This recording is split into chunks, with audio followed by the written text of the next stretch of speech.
কোনো ভারতীয় মুসলমানের কেশাগ্র এসআইআর এর নামে সিএ এর নামে কেউ স্পর্শ করতে পারবে না। এটা বিজেপির গ্যারেন্টি, এটা মোদী সরকারের গ্যারেন্টি।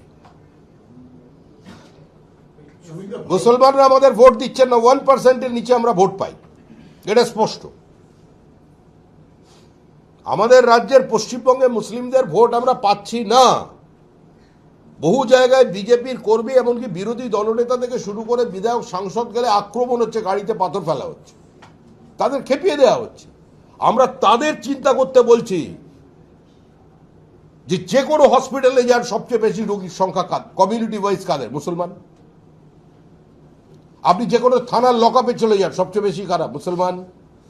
জেলে যান সবচেয়ে বেশি কারা? মুসলমান। তাহলে সমাজটা এই অবস্থায় কারা পৌঁছবে? দীর্ঘদিন তো বিজেপি ক্ষমতায় নেই। 1992 সালের 6ই ডিসেম্বরের আগে তো দেশে রাজ্যে অনেক সরকার এসেছে, অনেক সরকার চলে গেছে, যাদের অবস্থান সম্পূর্ণ আমাদের থেকে ভিন্ন। কিন্তু আজকে তাদের অবস্থা এমন করুণ হলো কেন? সরকারি চাকরিতে মুসলমানের সংখ্যা কম কেন? স্বনিযুক্তি প্রকল্পে কম কেন? ওই 2-4 জন ঝুন্নু মুন্নু এসব যেগুলোর নাম শোনেন, দুষ্কৃতী, কেউ গরুর ল্যাজ ধরে, কেউ পাথর তুলে, কেউ বালি তুলে পয়সা বানিয়ে ফেলেছে। কিন্তু দরিদ্র প্রান্তিক মুসলমান কৃষক, তাদের অবস্থা কি? জীবন্ত পুড়িয়ে মেরে দিলেন বকটুই 8 জনকে, শিশু মহিলা সমেত। আর পুলিশ তামাশা দেখলো, হাফ কিলোমিটারের মধ্যে ঢিল ছোড়া দূরত্বে পুলিশ বসে মানুষগুলোকে পুড়তে দিল।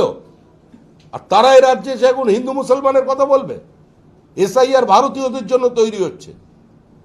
আজকে আমাদের রাজ্যের মধ্যে ডাক্তার পর্যন্ত পাওয়া যাচ্ছে যে আজকে এই দুর্ঘটনা ব্লাস্টের সঙ্গে যুক্ত, আরডিএক্স, হাজার হাজার কিলো আরডিএক্স নিয়ে এসেছে।